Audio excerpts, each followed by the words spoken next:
Yo, everyone. Welcome back to the show. We're alive despite the claims to the contrary.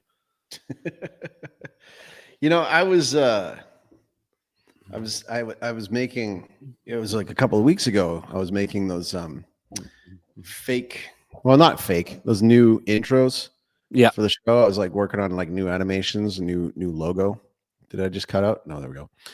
And I was using Sora, which is like the Chat GPT version of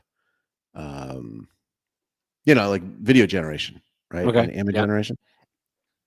So I was working with that, and as you said, like it was a little loud. It's like, yeah, I can only do like 10 seconds, and you have to cut out all the nightmare fuel. Yeah. And I will get around to finishing that because I got started. And it was in the right direction, but all that nightmare fuel of fake AI tab hipster guys, glass blowing. It was not there yet, so we're gonna keep working on that. But are people still streaming in? Is anybody there? I'm not seeing. We're not live. We're not live. What? Why do I have a button there that says go live? That's weird. Okay. I guess I'll hit that again. All right.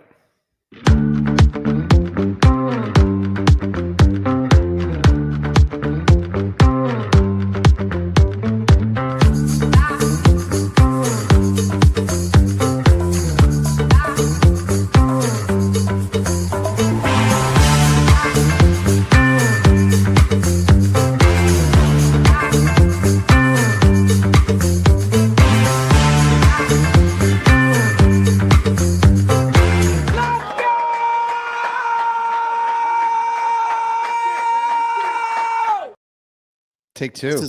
This is kind of irritating. Yeah, it shows us streaming. Weird. All right. Take two.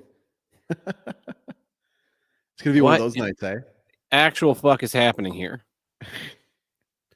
If I adjust this, motherfuckers. Try this one more time.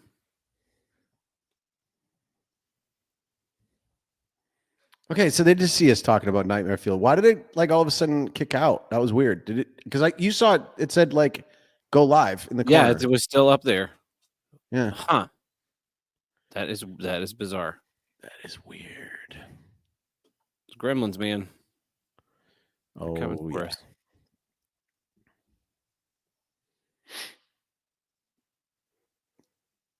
Ah, there we go. That is what I want. The picture. I want a halo, a blue halo. That works. It matches your hair. This is let me go into the wider view. This is some stuff that is on display at a local library here this month. You are local art. Yeah. Art in the case. Tab Burt. And the people and the good people of St. Louis are going to have more time to see your art because they won't be watching hockey anymore. That is true. Yeah. They're done watching hockey until October. Yeah. They'll probably still watch it. Pretty much everyone in St. Louis is just any excuse to drink. Okay. Are the Blues like a big thing there? Like, are they popular? Do people actually appreciate them? Let's see. Last week I was asked 2 separate times by different people if my hair was blue because the Blues playing. That's kind of awesome.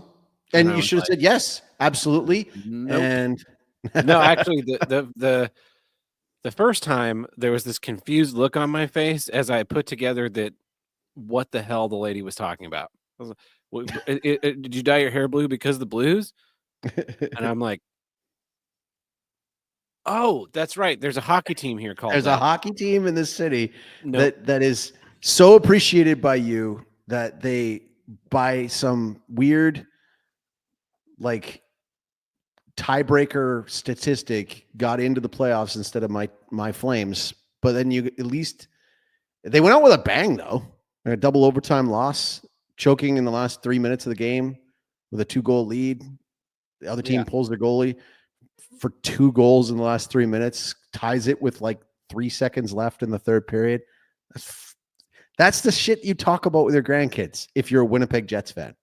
That's absolutely the kind of thing that you talk about your grandkids as if you did it yourself, but no, you were watching it on your couch. This was happened, so they're trying to reward Canada for having voted for another bunch of liberal cuck Labor Party homos, and so they're like, all right, you guys, we're gonna let you beat St. Louis, and you'll win the Stanley Cup, and everyone will be like, yeah, Canada's so fucking great, we're so fucking great, fuck you, America. And meanwhile, it continued to descend into hell. Shall we get started? Yeah, might as well. Let's jump into the show proper. Let's add to stage. And then...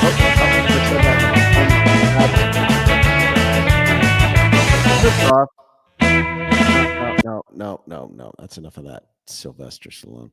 Okay, hang on. First off, this show is brought to us by. Oh, that's right.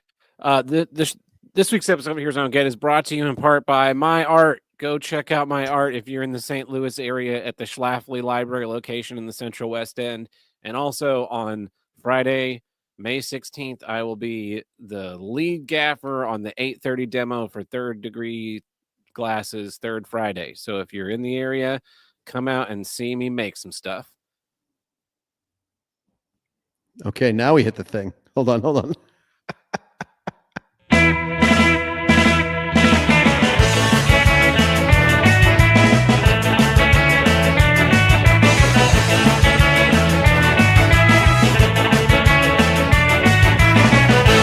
Hello and welcome back to Here's What I Don't Get. From north to south, east to west, the only intercontinental podcast to tackle all of life's toughest issues and the longest consecutively running podcast on the See You Next Tuesday podcast network.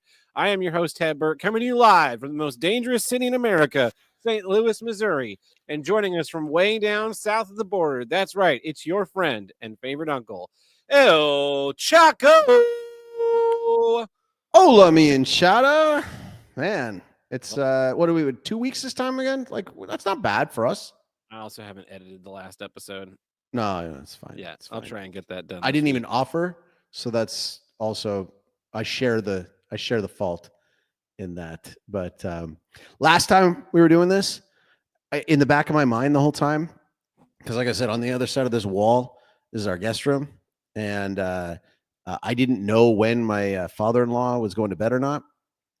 I didn't know how much of my rants and my politically, because he's like a good Swedish man. He's a good retired gentleman, and I don't want him hearing inappropriate rants from his son-in-law, like, because then he'll have second thoughts about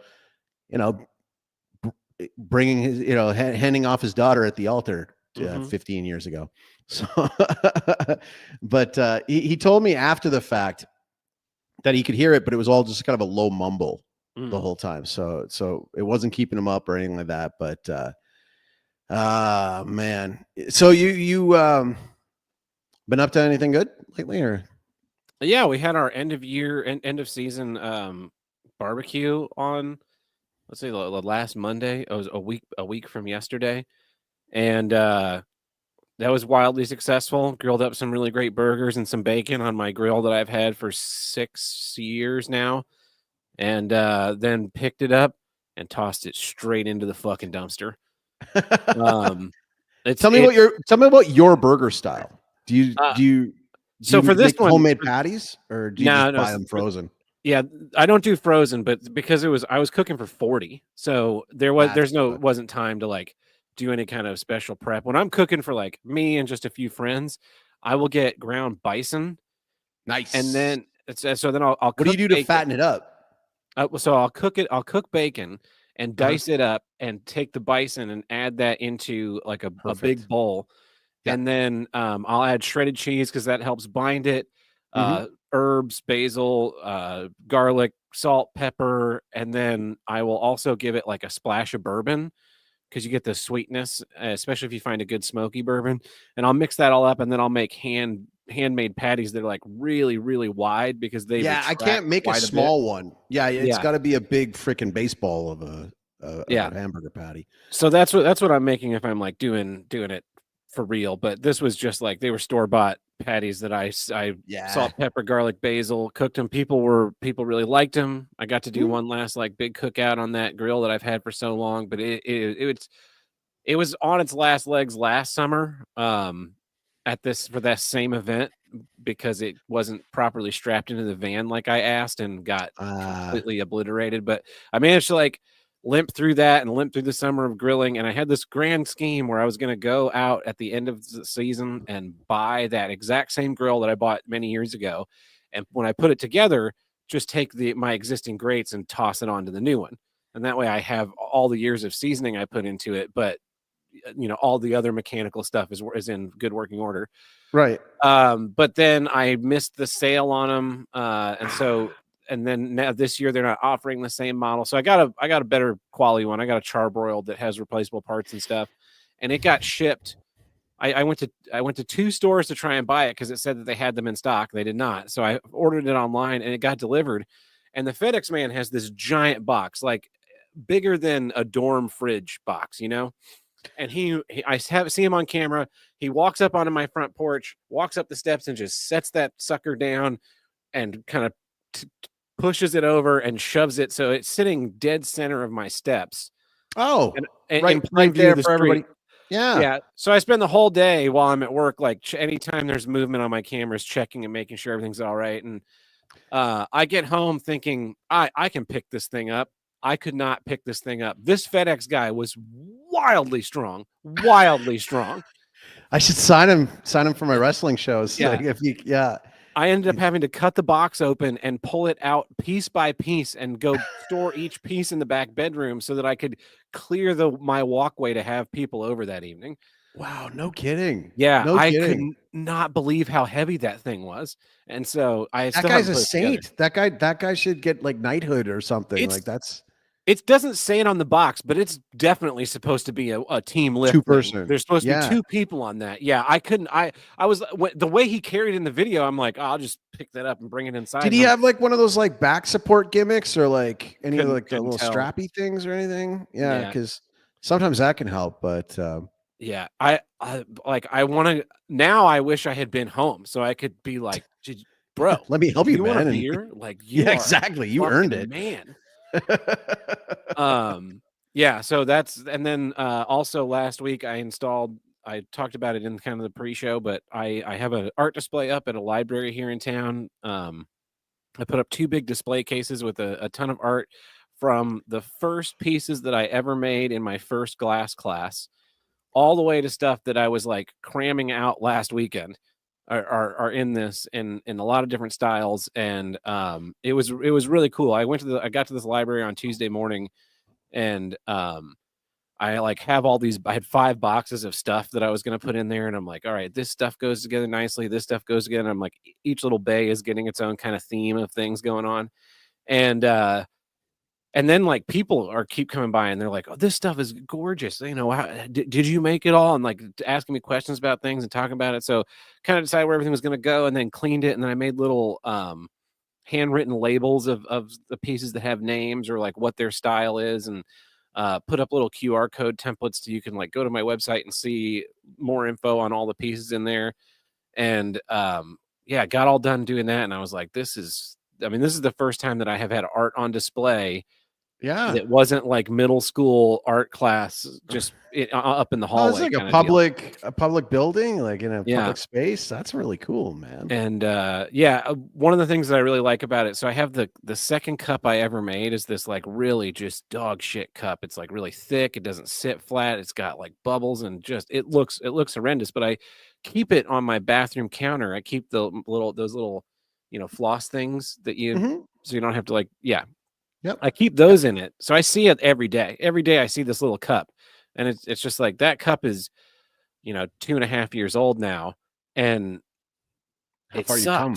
But and so it is in the display cases, it is the front left piece. If you're like just casually glancing by, that is the first thing you'll see is this little wretched cup with the little floss picks in it. I had to figure out another cup to store floss picks for the next month. But then right next to it is this big blown cut vessel, custom art piece that I've made that actually already has an owner.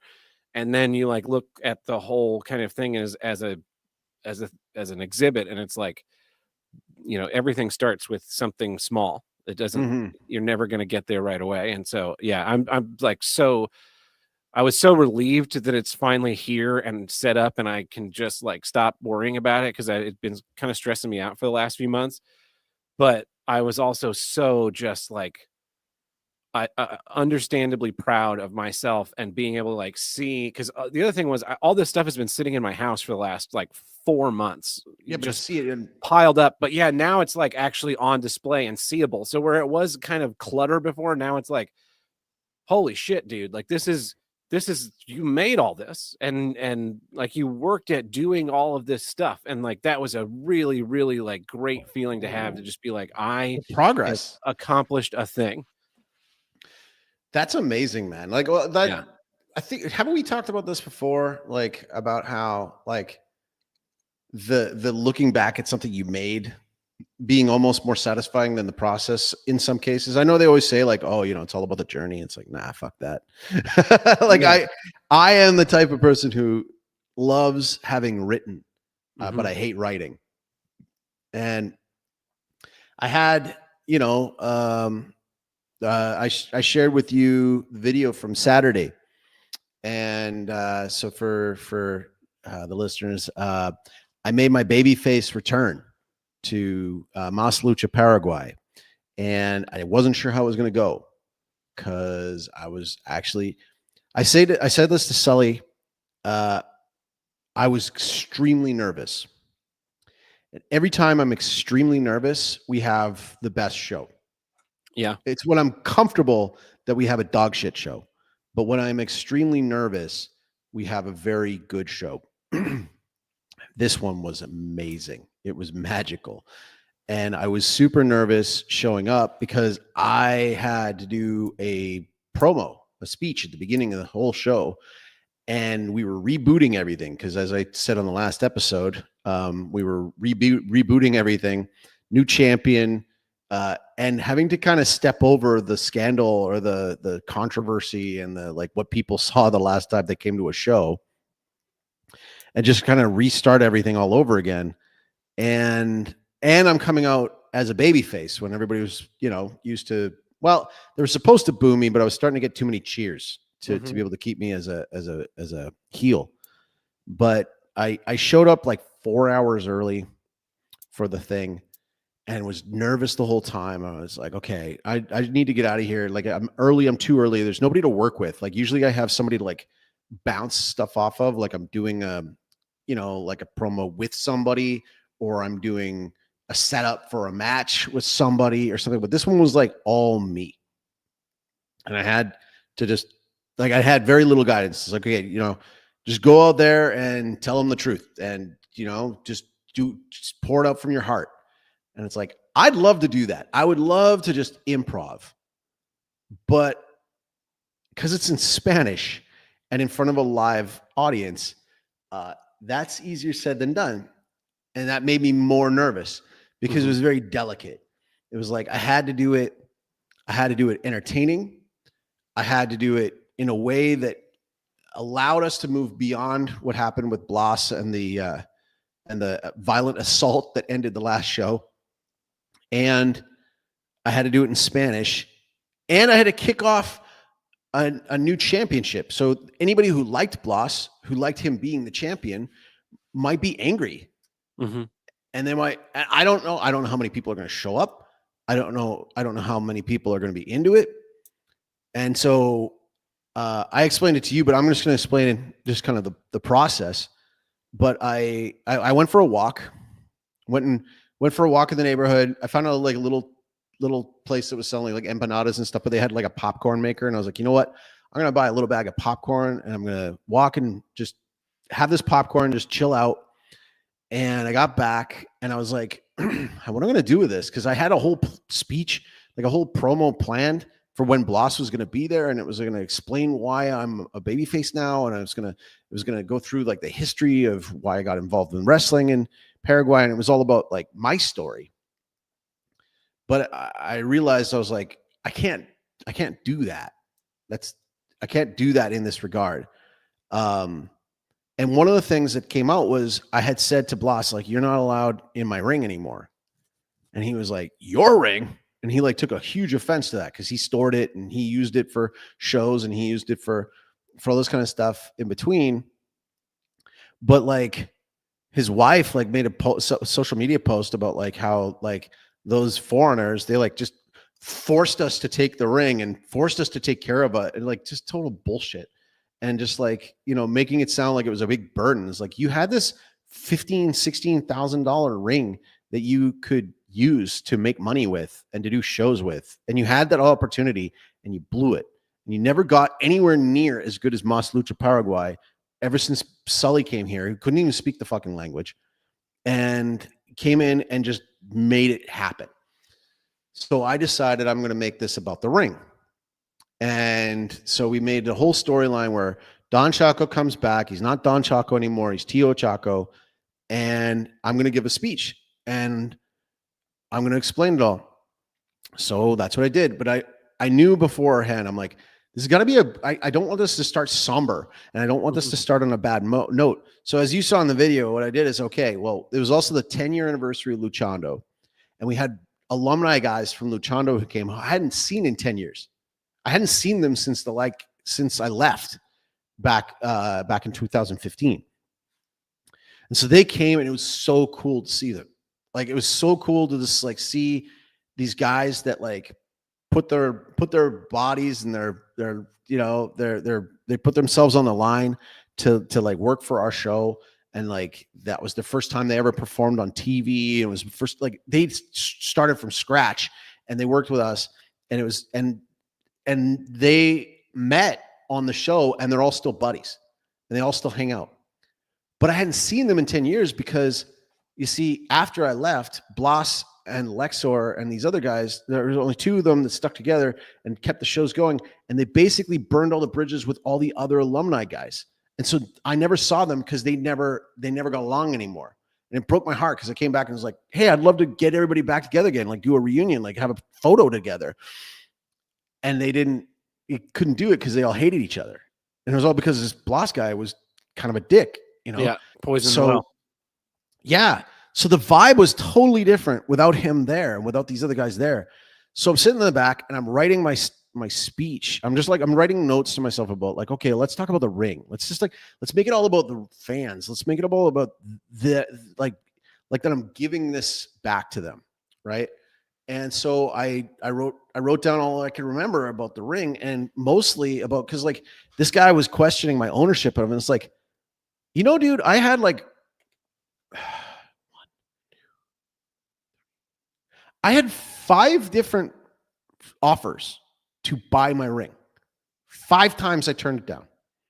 So I wrote the whole speech about all 5 times that I turned down a potential buyer for the ring, to bring it all back to be like, no, I wouldn't sell it because I wanted it for you, for the people of Paraguay who love wrestling. Because if there wasn't this here, there's no wrestling here. So I started off, but I was like, okay, but in order to make sure that they don't boo me or don't like shit on me when I get out, I'm going to bribe them. So I bribed them by having, bringing out a mini cooler with my beers. And I came out with my guys, the Luchando guys. So we basically announced that, like, here's the new owner, or here's one of our new owners. And I come out, I have them go out first, and then I come out last. And I sent them almost as a bribe again to kind of throw the crowd off. And I came out last, expecting boos or expecting some hatred. You saw it on the video, man. They started chanting your name immediately. They started chanting my name immediately. Pounding on the ring. Pounding on the ring, saying my name. I pass out the beers. And I did this all on purpose. I had a mini cooler with only 6 beers in it. I passed out all 6 beers. And then I was going to, show that there's no beer left. Oh, wait. And then I go under the ring, and I had planted a full cooler with ice in it, pull that out, slam it on the ring, on the side of the ring, and start passing out beers to everybody. I'm making it a party before it's even started. And then I got into the ring.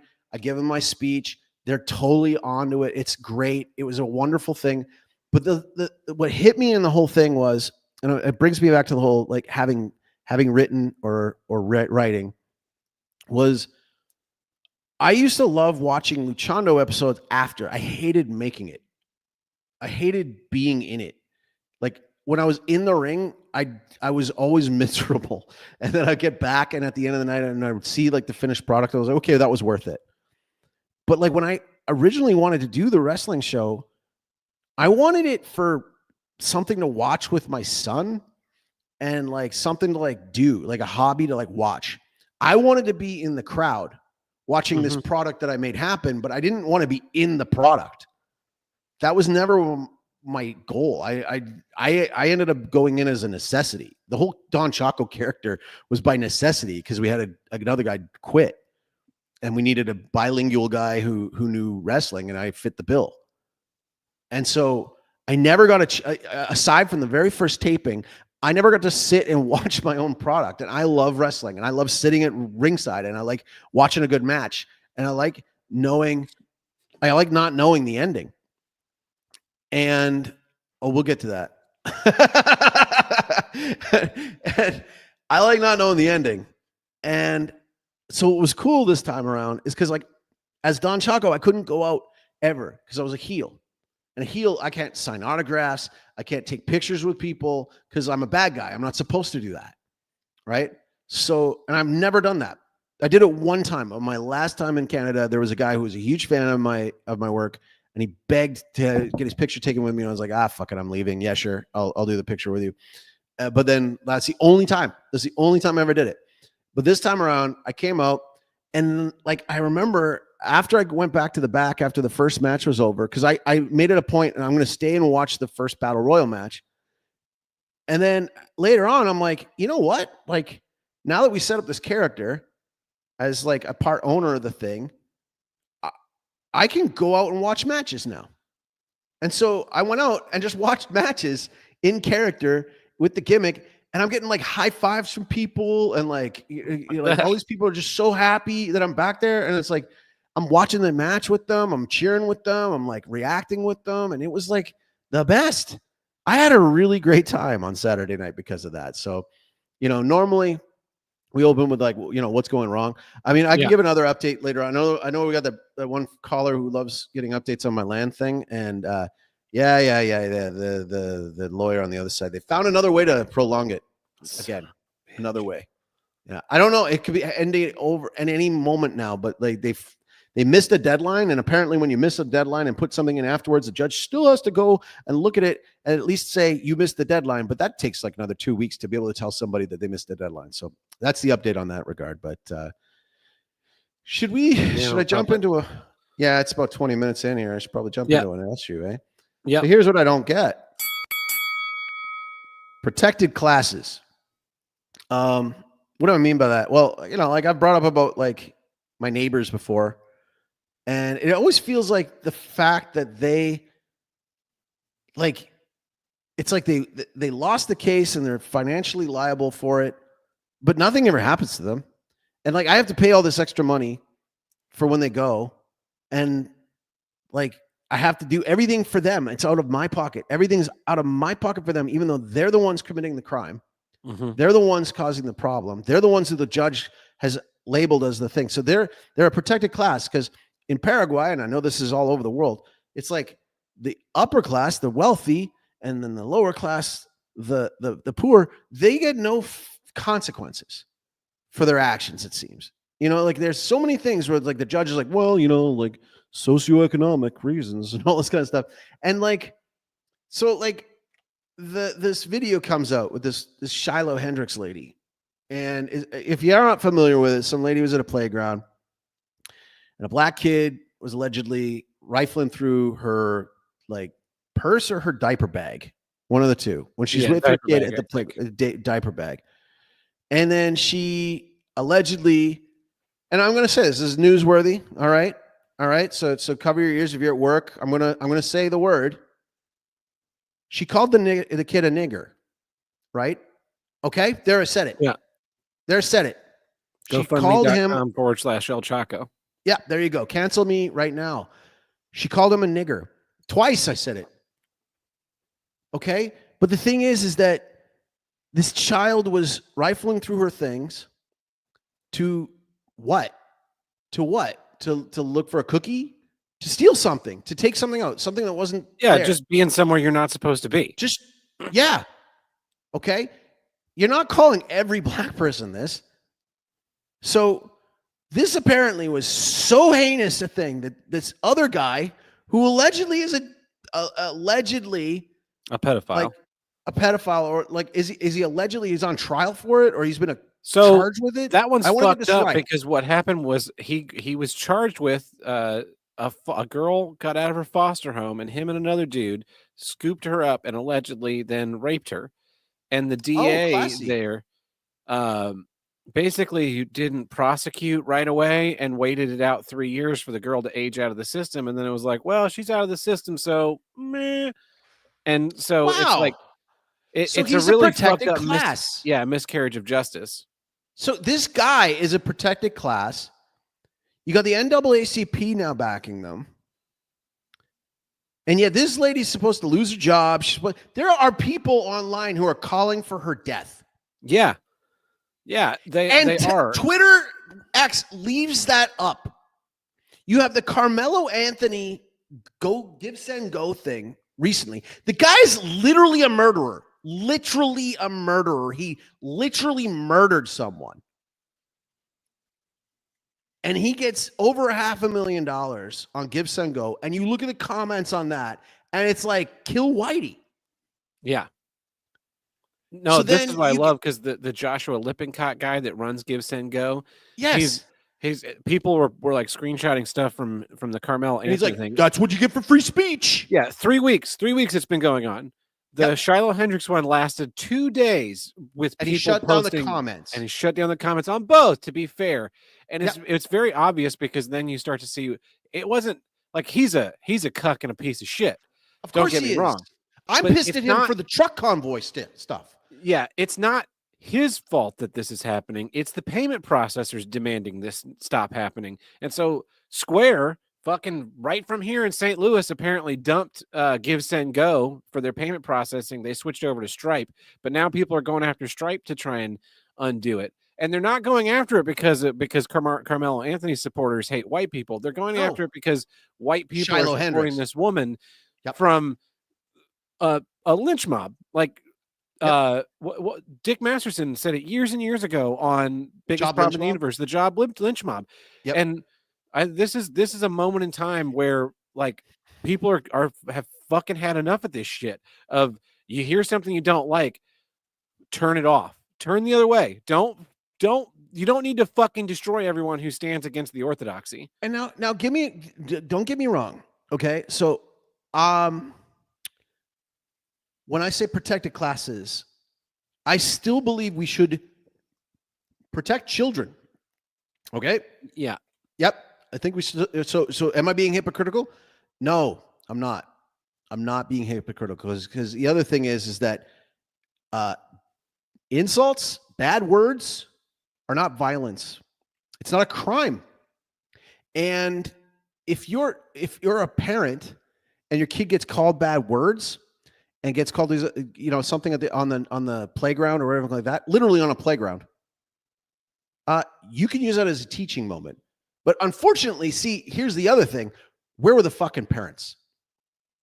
Well, yeah, where were the fucking parents? The fact that the kid hasn't been like trotted out by the media and crying about how has been called this reprehensible word, it tells me that something doesn't pass the sniff test, because I don't think he's 5.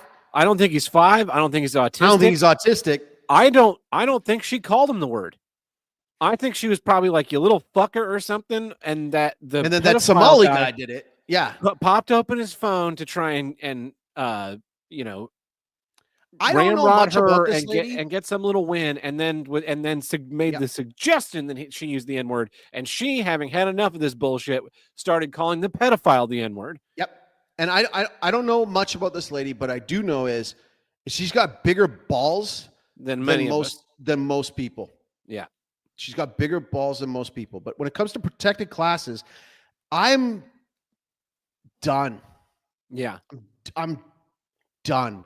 I'm done with this justice for that group, but not for this group, and you got to take it. And there's socioeconomic factors or blah blah blah. There's this reason why you should take it, but there's ample reasons why you shouldn't do it back, or all those. Like it's bad when you do it, but not when the other side does it, dude. I got to thinking about this because I'm boycotting. I've talked about boycotting things before. Mm-hmm. I talk about boycotting things a lot on before. I do believe in boycotting. But did you know you know this? There's one group, there's one country that it's illegal to boycott. Belgium.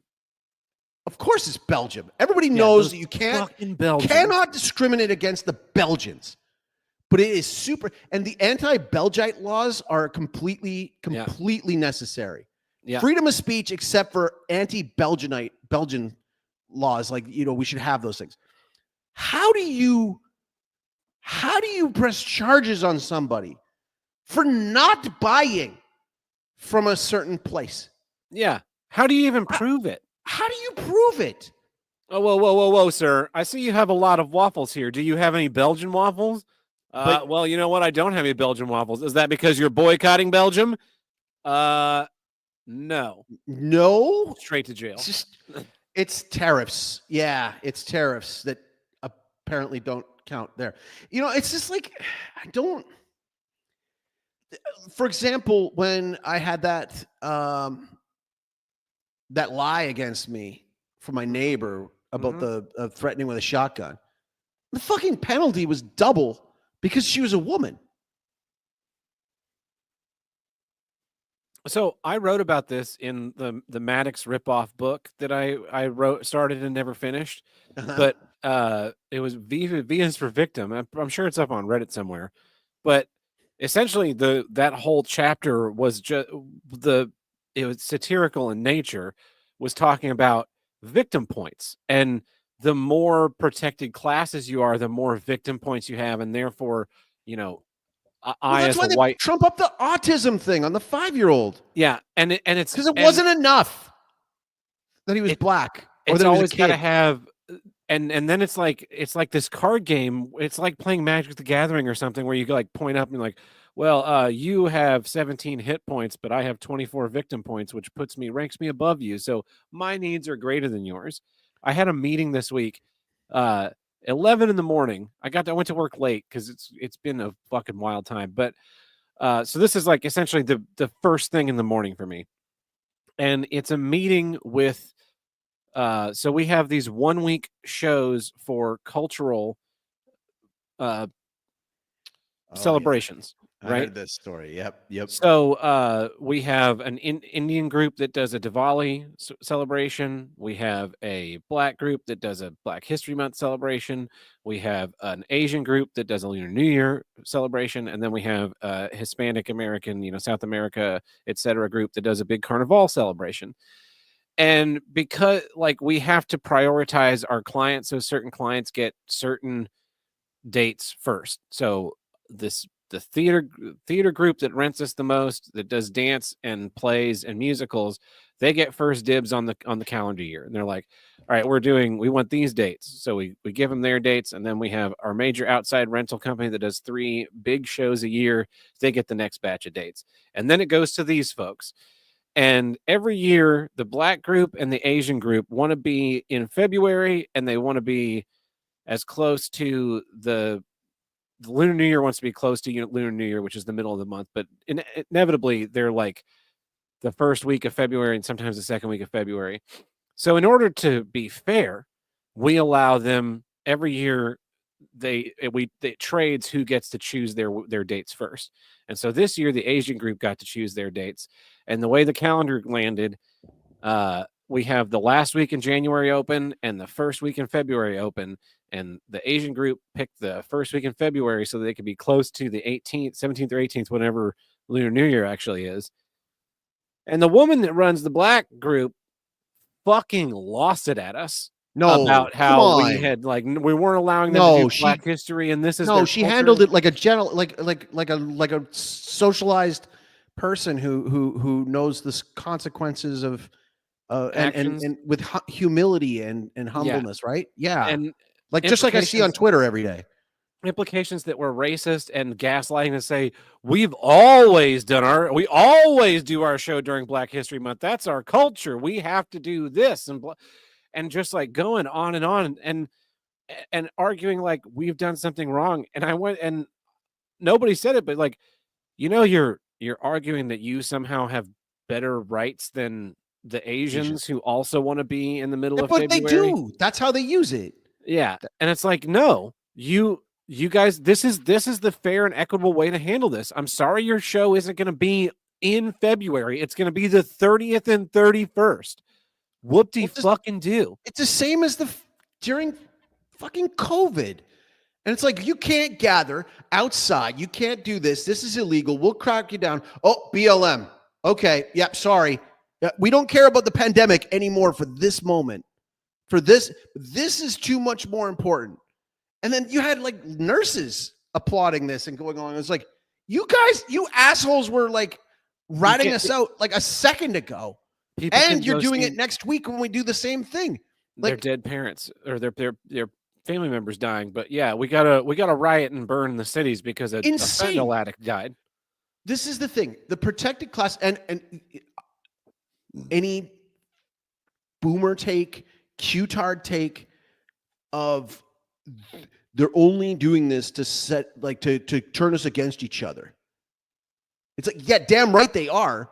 But you know how they are doing it is by having these protected classes things and cramming everybody together so that you're always unnerved with one another because, well, it's multiculturalism. It's like, yeah, here's the thing. This culture likes to go to bed early. This culture likes to go to bed late. This culture likes soft music. This culture likes loud music. This culture likes spicy food. This culture doesn't it's like, you can't have all of them at once. It just doesn't fucking work. Yeah. It doesn't fucking work. Well, it also doesn't work. It doesn't work if you're like, yeah, we're all going to be good in friendship and brotherhood. This guy is trying to fuck and kill and rape and murder every single one of you. And you, how about you mind your own business, Tab? How about you mind your own business when that guy's doing that? How about you just let him smoke crack on the train? That's okay. That's his culture. Again, if why protected class is wrong is to like hold one group to all of these rules to say that they have this systemic power over all the others, and then not. And then cater to the lowest common denominator of all the other groups and to demonize the people who are like fucking paying the taxes. Dude, it's infuriating. Like, it's why I left Canada. Okay? It's why I left Canada. Because right when I was making the decision to leave Canada, there was a coordinated attack against the Catholic Church where hundreds of churches were vandalized, many, like we're talking dozens, upwards of over 100, burned to the ground. And the response was, the people are angry and they have a right to be angry. What? Yeah. There was a newspaper article. I shit you not. There were two churches on the same street. One it used to be an Italian Catholic church, but then later got sold, became something else. It became a black evangelical church, but still very much looks like a Catholic Italian church. They have a look. It looks like that. Yeah. Down the road, the church that we would go to was an ex-Anglican church. It was Anglicans who converted to the Catholic Church. Okay? So that older church over there, and then this older church over here. Now the black evangelical church, over there, former Anglican church. The attacks all happened on the same night. My Latin Mass church, which is another part of town, that one had broken windows. It had paint on the walls. It had handprints to mark bloody hands. They had the audacity to videotape themselves doing it, posting it online. I saw the bitch who did it. And yeah, we couldn't figure it out from that. We couldn't figure it out. Nobody got arrested. Do you know what happened on the same street? the former Italian church got vandalized because they thought it was still a Catholic church. That's the only one that got a feature in the newspaper. Why? Because it was a black evangelical church now, and those poor blacks in that evangelical church were now discriminated against because their church got attacked. Never mind the other fucking dozen that got taken out in other parts of my city alone. And this is all from the whole school thing. From the unproven mass grave claims. Yeah. Physically unproven mass grave claims. And they have the audacity. And it's like, fuck, man. And then they say, well, they have a right to be angry and this is their way. Fuck you, government and media and police department. Do your fucking job. Crime is a crime. Prosecute it.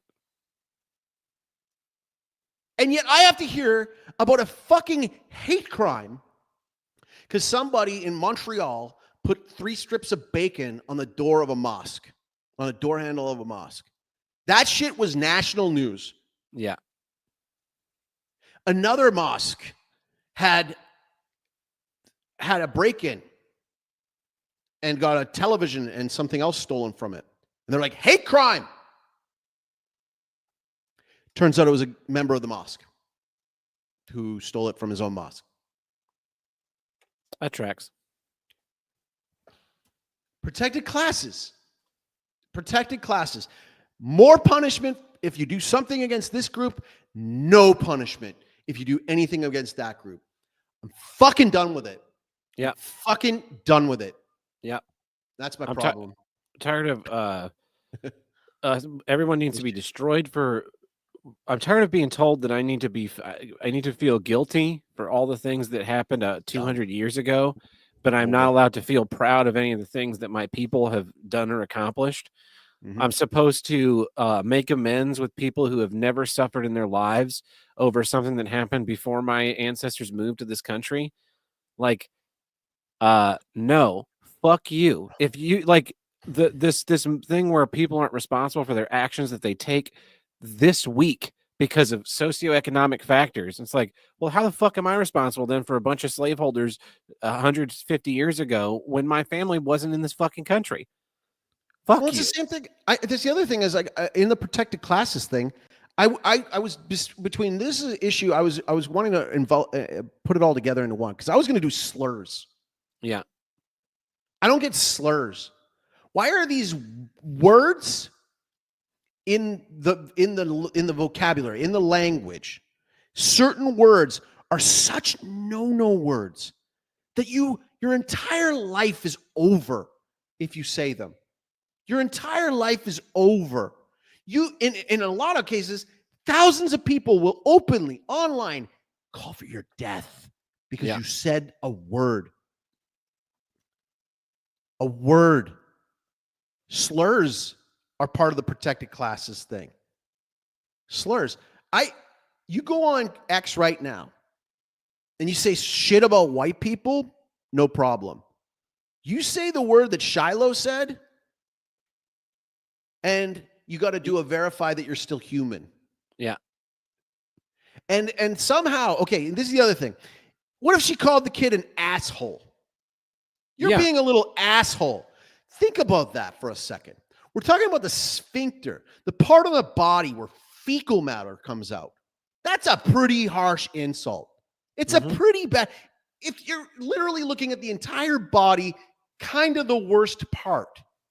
Kind of the worst part you could name somebody after or call somebody after. But somehow, if you called somebody a sphincter of which fecal matter passes through, that's somehow allowable. That one won't cost you your life. But if you say a 6-letter word that starts with an N, and if you go onto a social media and you see an N and an I and the tower starts happening, we got to shut that down. We got to shut that down because that group will have license to murder if you say it. Yeah. If you say it, they have license to murder because you'll see a video of some store employee getting his fucking ass kicked by multiple people. And it's like, but did he say the word? That's also the weird thing about the N-word is that it's simultaneously a address of camaraderie, but Yep. then also this unspeakable word. Like It's a trap. you don't It's a hear trap. The whole Jews thing is a wandering trap. around just being like, "What up, my K word?" You know, that kind of shit. But the Well, black that's the other community, thing. Even their name. If that's the other thing about Jews is like you say the word Jews and people go, whoa, whoa, whoa, whoa, where are you going with this? Oh, I'm sorry, Jewish people.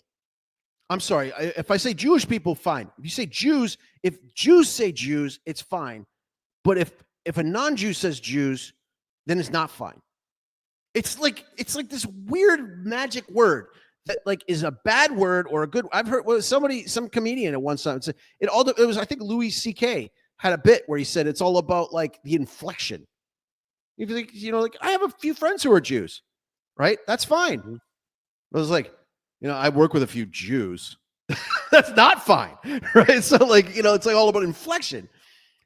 These protected words. I We also talk about love the Belgians because discourse. you can talk shit about Belgians, no problem. Yeah, I love the discourse of, well, how would you feel if someone called you a cracker? And I'm just like, I probably wouldn't fucking care because I have impulse control and I grew up spouting that stupid nursery rhyme that's obviously not true about sticks and stones, you fucking moron. Well, it's like that fucking moron in my wrestling ring 2 shows ago. He's like, he insulted my daughter. It's like, no, he didn't. He was in kayfabe. He was in fiction. You just don't have impulse control. Yeah. You're just an idiot. You should be a more professional, but you're not. Protected classes, you can't talk shit about this one other class.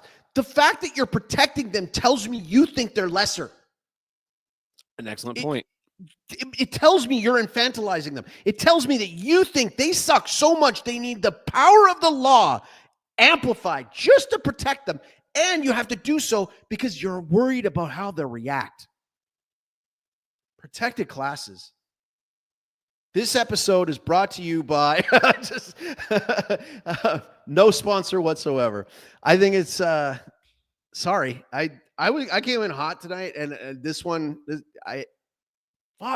pissed me off so bad. It Pisses me off too, so bad. It has actually brought me a little bit of joy watching the number go up, and Me too. Seeing seeing people are paying attention that this can't happen anymore. We can't, the whole Me Too movement and all that. Stuff needs to be verified before we start destroying people, and we really need to start questioning whether or not that's even worthwhile. Like, do you want to live in a society of vengeance or do you want to live in a society of justice? And we've been lying to ourselves for a generation that we live in a society of justice, and we don't. Not even close. If you say the wrong things, if you believe the wrong things, if you follow the wrong politicians, if you say the wrong words against the wrong kind of people, you have to be destroyed. And it's just become this massive orthodoxy. I see it in my industry a lot where it's like, oh, well, we must all have voted for Kamala Harris because we all hate Trump, right? And it's like, well, yeah, I hate Trump, but I also didn't vote for Kamala Harris because I fucking hate her too. And I kind of, unlike all of you people who think you can vote your way out of this, I understand that the war is coming and I'm looking forward to it. But I'm not going to say that because I know you'll think I'm crazy, and then there'll be a fucking called HR that's like, this guy's a little nuts.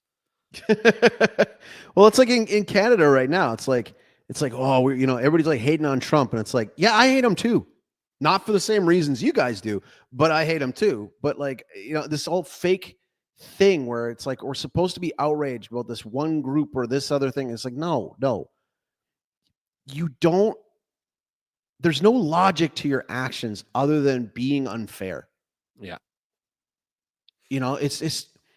It's like you celebrated and gave $500,000 to a literal murderer whose family then turned around, rather than using it for legal fees, bought a fucking house. And then when the kid's dad came to your press conference and you asked him to leave, you shit on him. Yeah, and acted like a huge bunch of pricks. And we're like, he wasn't supposed to be there. Why was he allowed to be there? I'm pretty sure that's how the kid your fucking kid killed felt about your fucking kid being in his tent. So fuck each and every one of you. I don't know, man. I'm sorry. I didn't. This. There it is. Mask off. I'm mad. And I'm tired of fucking pretending.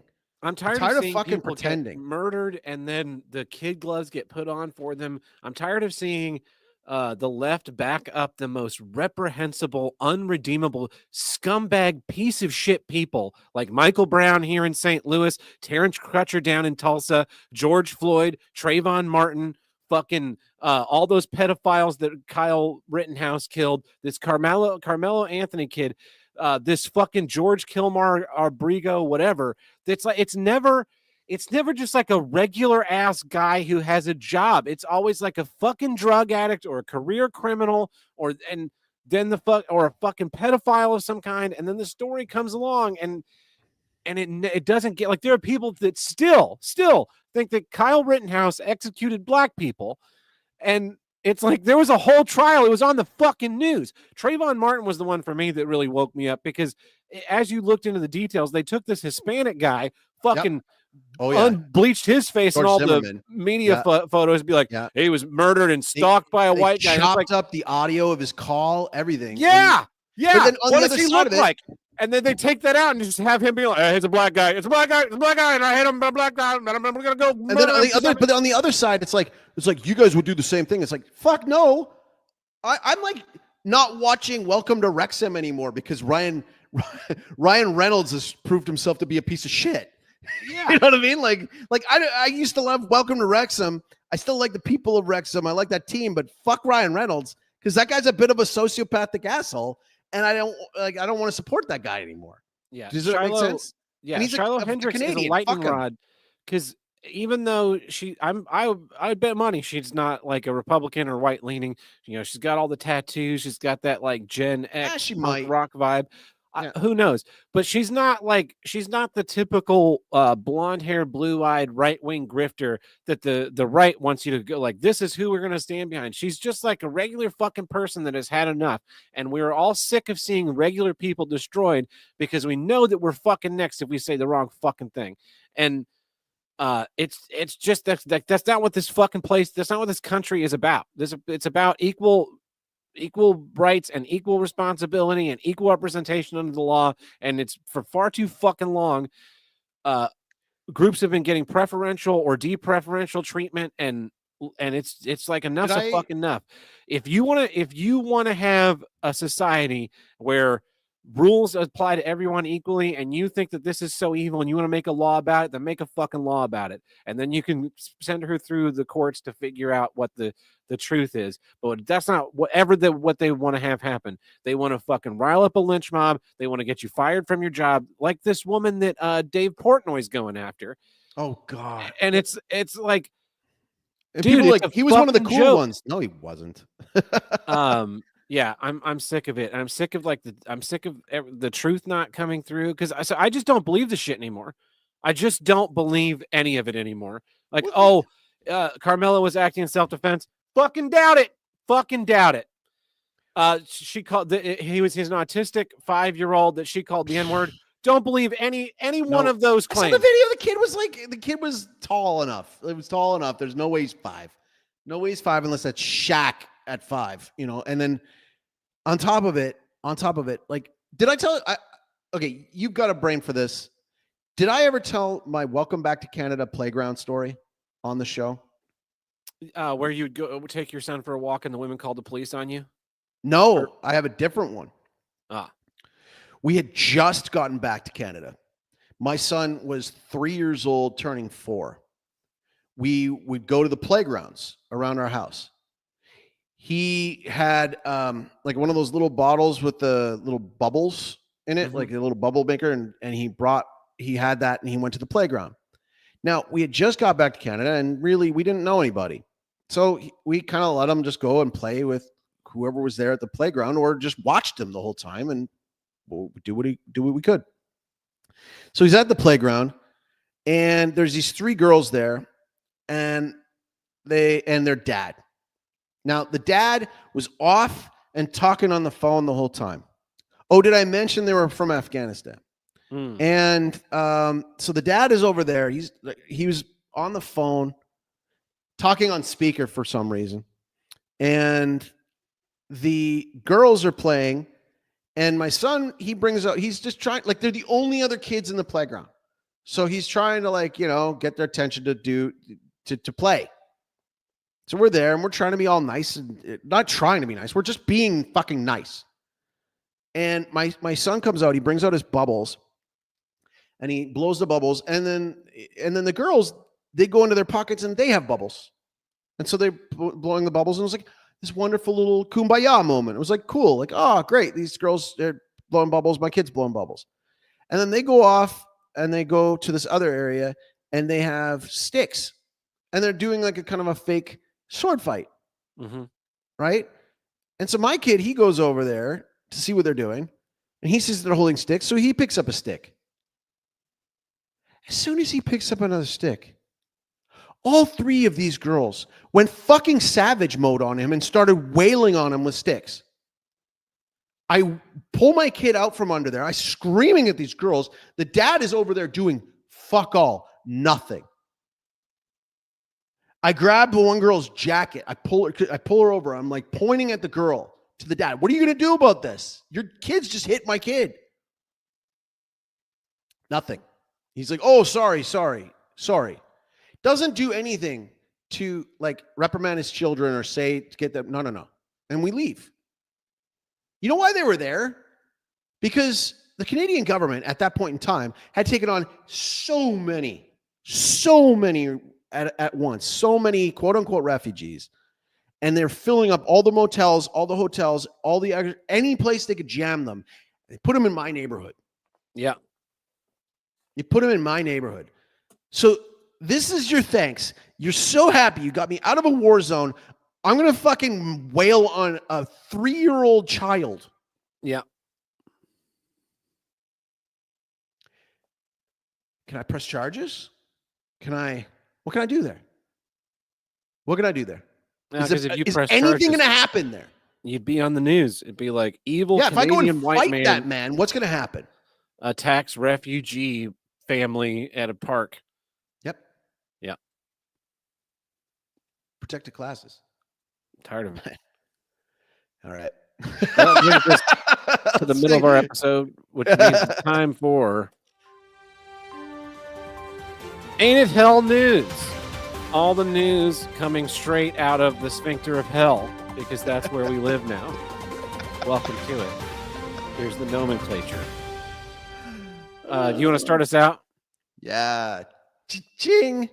Millions of dimes spill onto Texas highway after a truck rolls. Millions of coins spilled onto a Texas highway this week after a tractor trailer hauling $800,000 in dimes rolled over in an accident, authorities said. I just want to stop there for a second.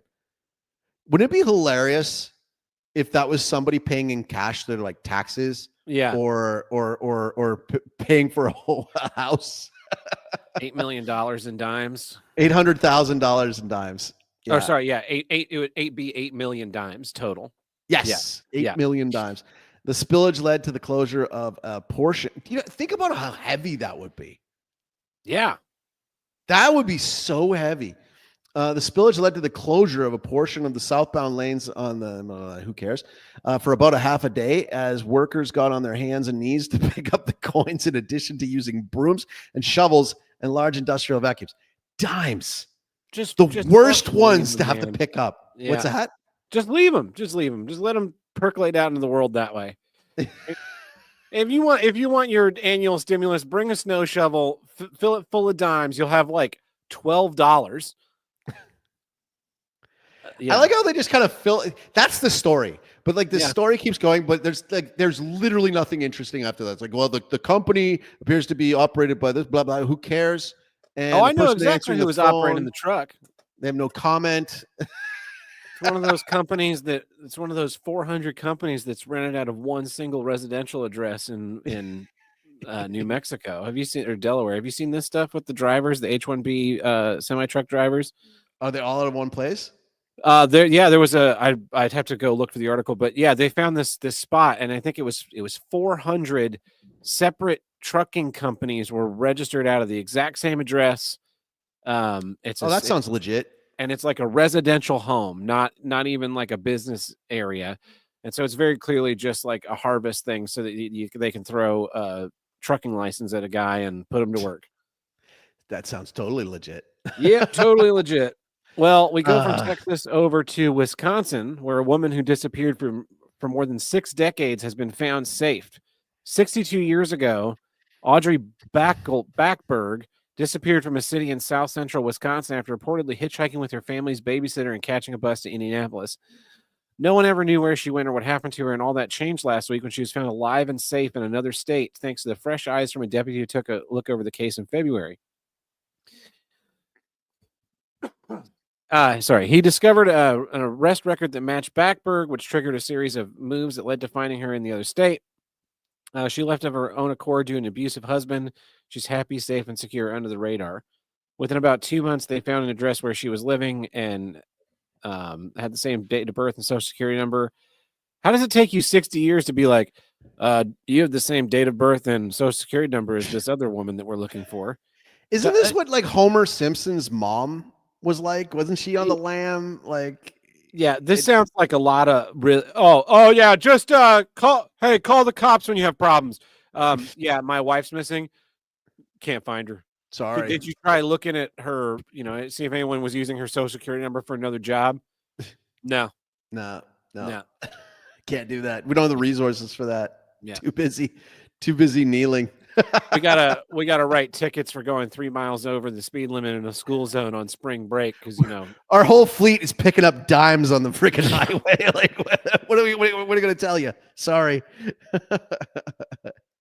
Yeah. So when they came to tell her, she was apparently completely overwhelmed with emotions to have been rediscovered. Yeah. Can't stand the lamb forever. Woman from Wisconsin. Hippie. She would have left in like the 60s, right? Yeah. 6 decades, so she would have been like 65. Yeah. Hippie. All right. Violent humanoid robot snaps, attacks factory workers in wild video, went full Terminator.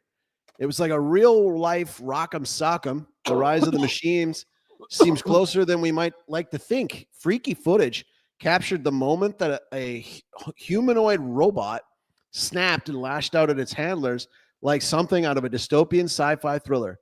Yeah. This is what the machine uprising might look like, Belarusian TV outlet Nexta captioned on X clip of the alleged attack, which boasts over 100,000 views. In the unsettling clip, which was shot at an undisclosed factory in China. Oh, man. China. The bot is seen dangling from a construction crane on the factory floor near two men looking on cautiously. Jam Press. They appear to be testing the humanoid droid's capabilities. The two are chatting away when all of a sudden the automated biped goes berserk, flailing its arms and legs about in a spectacle that evokes a failed prototype from the RoboCop movies. And at one point, the raging machine lurches forward while swinging, dragging the stand along with it as the men try and avoid getting robo-bopped. So, go ahead. I 100% believe that this is staged. This is staged. It's from China. So anything that I get from China is going to be staged. Like, remember the people like passing out in the street and being welded into their homes? Yeah. But here's the deal. If it only saves one life, we got to pull the plug on all this fucking AI shit. We're getting too close. This is the modern Tower of Babel. We are not supposed to be fucking creating life. We know how to create life, and it's fun and pleasurable. This shit is not fun and pleasurable. This shit is going to enslave us all. We gotta see this through, and we're gonna have to get Miles Dyson to die. Because like Miles Dyson, the main guy who's pushing all this is clearly like a black family man guy in his home, but like he works for Cyberdyne. Am I got this right? Yeah, Cyberdyne. Yeah, I have detailed files. I saw this. I'm going to totally go off on a separate thing here, but I saw that Quentin Tarantino won't watch Toy Story 4. I'm with him. Yeah, I won't either. Because Toy Story 3 was very well done and a great ending to the saga, and you don't need to do anymore. I feel the same way about Terminator 2. I have absolutely and totally, completely refused to watch anything beyond it because Terminator 2 was the perfect place to end it. End rant, but they did it. They completed the task. Yeah. I met someone recently in chatting. It's like, what is your favorite movie of all time? And my favorite movie of all time is, of course, Terminator 2. And this person has not seen either Terminator movie. And was like, I'll be interested in watching them. And I was like, this is going to be fucking amazing, because I would love to show someone the Terminator and then see their reaction when Arnold turns out to be the good guy in the second one. And that's the thing, right? Like, I have all that to experience with my kids. Yeah. We just finished off the Lord of the Rings trilogy. Just not like last week. Mhm. And I've been holding off on it for a while because my kids used to get like real jumpy about stuff, and like we kept up all night with like nightmares and stuff from stuff they saw. But now they're coming out of that phase. I think my son's ready. He's 13 now. He's totally ready for Terminator. I was watching Terminator at like 6 years old. Okay, but here's the thing. I'm gonna out myself for being a prude. It's gonna be weird because there's the boobs. What do I don't like? We just don't watch movies with boobs with our kids. It's just like, and it's kind of weird when you think about it. It's like when we look back on it and we're watching these things, and it's like there's like a full blown sex scene. Like back in the day, it was like your parents would like kind of giggle and be like, "Cover your eyes," but you didn't cover your eyes.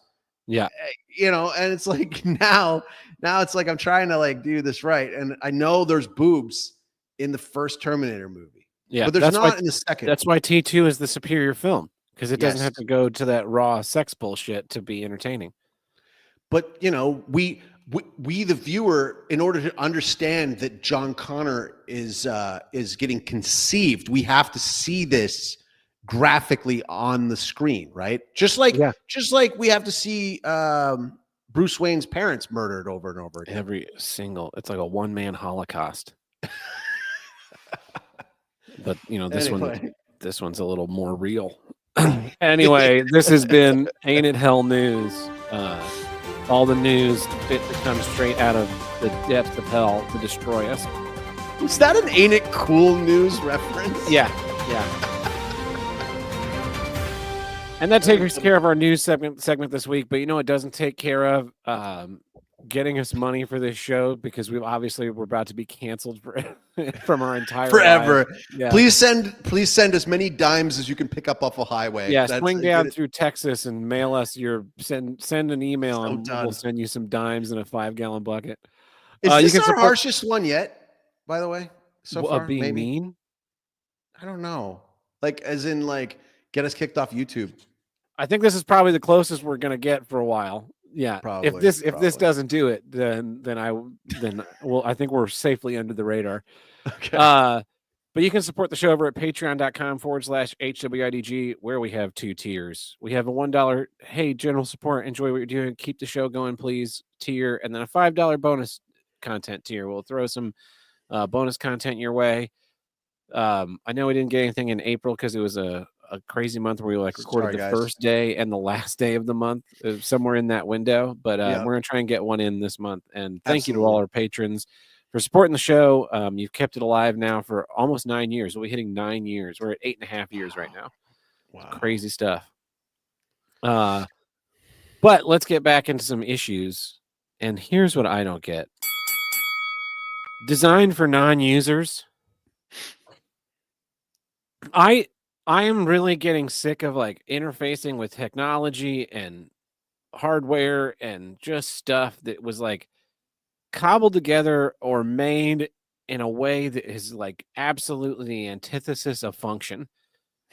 So today at work, we got a new washer dryer, and because our dryer stopped working and we tried to replace the parts and fucking thing just wasn't working anymore. So went to Costco and ordered a new washer dryer set. It's this fucking thing has Wi-Fi for some reason. Why does my fucking washer dryer need Wi-Fi? So it can tell you that it's done? Yeah. I don't need to know. Because that little bling, bling, bling, bling, bling, bling, bling, bling, bling is not enough notification that the fucking cycle is done. Or the fact that when you started and it says 55 minutes, and everybody I know just pops up with their phone and goes 55 minutes, timer start. And they wander off. Anyway, that's not important. What is important is the closet that this fucking thing had to go into. So at some point in the past in my theater, they were like, hey, we need a place for a washer dryer, which is a really common thing that theaters need. And apparently when they designed the fucking place, they didn't put one in. So they took an old shower and they put a cabinet around it and they welded up a little mesh Oh no. thing to fill, so you've got your little shower curb and then it goes down. Yeah. And they made a little metal platform to sit in the basin so that it would all kind of sit level. And this is nice because if stuff overflows the washer at any point, it's in a wet In a room. drain. No need. Yeah. Well, the thing that they didn't think about that we all think about when we're doing laundry is, of course, that outflow hose from the dryer into the outside. In your home, it plumbs into the outside, and you've got this vent somewhere outside your house that in the winter you see steaming air come out of. Yeah. This doesn't have that. This vents all the steaming air out of the dryer into the fucking room. closet basically that this thing is in. So if the doors are closed, the moisture just kind of builds up in there and shit doesn't get dry, which is probably why our dryer broke, I would guess. But number two, the hose that's coming out, it came into like a little filter box that nobody changed the filter regularly. So they were just like, this thing keeps getting clogged. I'm just going to get rid of the filter thing. Oh no. So now this thing is outblowing little bits of lint into the basin of the floor, and then water is collecting. And so we pull the old washer dryer, we pull the platform out, and then we start to like rinse stuff. And I thought that this fucking thing was like a dark gray. It was not. It's like a light tan tile. The dark gray is years of lint collecting on moist surfaces and then clogging the drain into this like horrific snake monster to the point where I thought I was going to vomit looking at this. I had to run. I ran outside with the first stages of like hurling. And I was like, who fucking designed this? Because in about 3 minutes, I designed a better system to not have this happen ever again. And it's like my building is full of this shit where it's just like, did nobody fucking think about this for 5 minutes? Like my theater none of the seats face the stage. There's like a bank of seating that's kind of at like a 20-degree angle. There's another bank of seating that's a matched 20-degree angle. And then there's a bank of seating where most of the seats are looking directly at the fucking opposite wall. And then people sit in those seats and they're like, hey, we can't see very good. Like, yeah, it's because you're sitting in the shit seats, you moron. You should have gotten here earlier and sat in the good ones. And it's like I see this a lot in theater buildings. I see this a lot in theater buildings specifically because you get these contractors and consultants on design projects who like did theater in college and maybe they freelance for a few years and then they're like, I need something more stable. Oh, I'll go to this architecture firm that does theater buildings and help them decide to do things. But they're not like on the ground doing theater shit every day. So they're like, yeah, of course we can just bolt this fucking pipe to the front of this balcony and then put lights on it and they'll just focus on anything you want. And it's like, yeah, how is a technician going to reach this fucking thing? We don't really give a shit about that. Like, yeah, well, maybe you should have fucking thought of that before you started slapping shit together like a moron. Another big one. Who is this for? Touchscreens in cars. Everything's got to be a fucking touchscreen now. Oh, I hate that shit. I rented a Ford a few months ago, and everything was in this fucking iPad in the dash. The volume for the radio, changing the radio settings, changing the fucking AC conditions in the car. What? It was like a start menu at the bottom, and you'd have to like boop into the AC mode, and then it would pop up your dials, and then you gotta this is your fault. This is your fault for liking Star Trek too much. Yeah, well, it's super annoying because in my car still has knobs and shit, right? I know, but they thought because there was enough Star Trek fans out there that love those touch screens on literally everything to make a cup of coffee, on the holodeck or whatever. I just outed myself as not watching it enough. This is your guys' fault because they're like, oh, they eat this shit up. I'm going to put this on literally everything. I'm going to put it on his washer and dryer, and I'm going to put it in his car so that he can't access the AC. Yeah.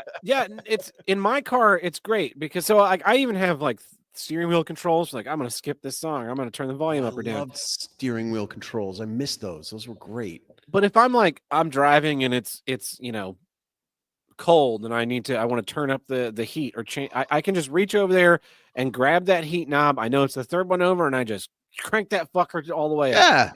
Yeah. And that's what you need in car. You need something that you can, without taking your eyes off the road, reach over and adjust things. But in these fucking touchscreen cars, you got to be like, okay, what is this? I got to click the button to bring up the AC controls, and I want it warmer, so now I got to grab this slider and slide it up to the top. And all right, that's good. Do I want to sync it with the driver? Let me find this. And it's like, this is a fucking, it's crazy because, like, say Missouri just passed this, like, put your phone down law. So if I'm driving and I've got my phone up and I'm like reading Reddit or something. Wait, just passed it? Yeah, it just passed like in the last few months. They will pull me over and arrest me. But if I'm there touching my giant iPad in the middle of my fucking car to that's adjust, that's not, that's safer. driving. That's hands-free, basically. Dude, I hate it. Okay, speaking of those things, I hate it because, like, I've got like Android Auto, and like like on my dash, I got like I don't know what's my thing, I don't know, Pioneer or something, and like, it pisses me off is like when I'm like trying to find a song, or my wife's trying to find a song, and it's like you got to scroll with your fucking finger like you're on your phone, like to go up to find the artist or to find the thing you're looking for. And then it's like, and then it like does this thing where it's like, it safety break. Like you're doing that too much. It's like, look up. It's like, I get that. How about you just give me a knob? Yeah. You know what I mean? Like, just give me a knob. I can, like a wheel. I can just big spinning knob. Yeah. Yeah. Yeah. Cause man, technology totally peaked in like 2005, 2006, like with I love the iPod. The iPod was peak, perfect time. It was great. Put all your songs on it. Put all your podcasts on it. You could put videos on them, like the iPod video. Those were great. Yeah. And then after that, you put my phone on it, and I got data on it. Like, no, this fucking sucks. No, please, like, just get me back to like where I got this thing where it's like we go to a party and it's like I'm gonna plug my thing in, and I got this playlist I made, and then like let it be. But now I go to a restaurant and then somebody's playing a playlist, and they're getting text messages also to the same phone that the playlist is on. So like at these restaurants, you'll be at these restaurants and you're hearing the bleeping of their like notifications for like WhatsApp messages or something like that. It's like interrupting the music. Anyways, way off on tangent. I was on a meeting last week, not the one that we got called racist, a different one. And someone was losing it because they have a Apple phone and an Apple computer. And when you're signed into whatever your Apple account is, I guess iMessage will pop up all your shit, which is probably convenient in some form, I'm sure, at some point in your life. But they had their phone on Do Not Disturb, but iMessage on the computer was losing its shit. And then they were like visibly having a meltdown about it. And it was like, just hit the mute button on your computer or do not connect shit that you don't need connected. But again, it's like, and also you would think like, okay, this is this little hate rectangle is what gets the text messages. Yep. And if I set this to not get me the text messages, I want everything to not get the text. You'd think that would be a good way to go about it for sure. Now I get it, right? Because like I have the Signal app on my phone and I have the Signal app on my computer. And if my phone is on Do Not Disturb, my computer may still ping. But that's because I'm telling the whole phone Do Not Disturb, not specifically the Signal app. Right. Now, if I go into a chat group and I'm like, all right, this chat group I'm going to leave muted forever. It's a good idea. It's muted on my phone and my Signal because that's something that's designed for the user. That is, of course, for now. I'm sure they will fucking ruin this because they just got a woman CEO and are trying to go public, just like fucking Discord. But like, I think like the ultimate hell punishment for these people would be to make them interface with their technology for an extended period of time. It's like the sound console that my theater has, and I've used them all over, is the Behringer X32. and it is a fucking nightmare to work with because it doesn't have a touchscreen.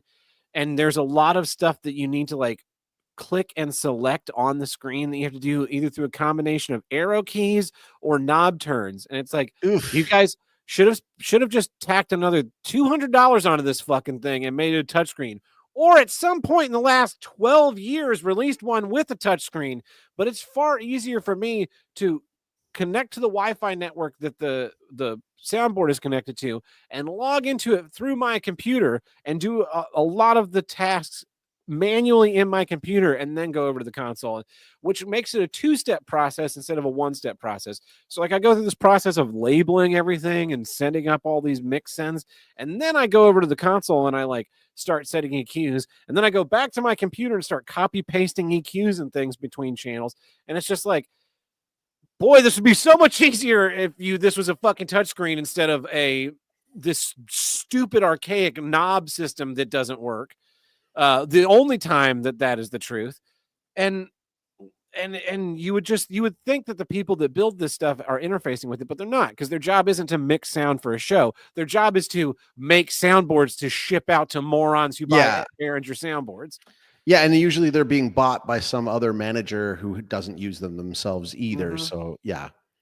That was another batch of good news I got this week, was that we had secured funding to replace our sound system, and then they told the contractor that no, you don't get this funding, but they didn't tell us this.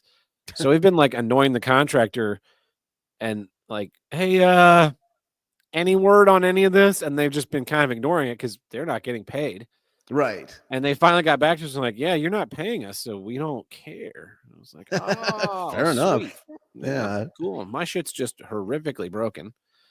I was trying to think of like, there's so many of these things, or like when they do an update and something that was usable becomes unusable. Like ChatGPT has turned into this now. Like ChatGPT.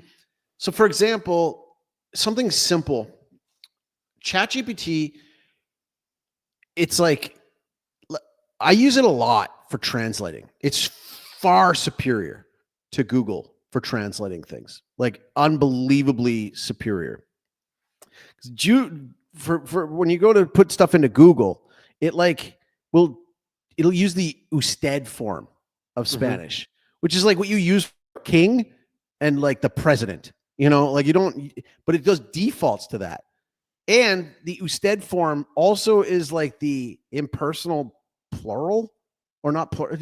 Well, it is, but like if I say that, you know, that's your motorcycle, right? You're my buddy. I'd say that's tu moto, right? It's tu moto. Your bike. Right.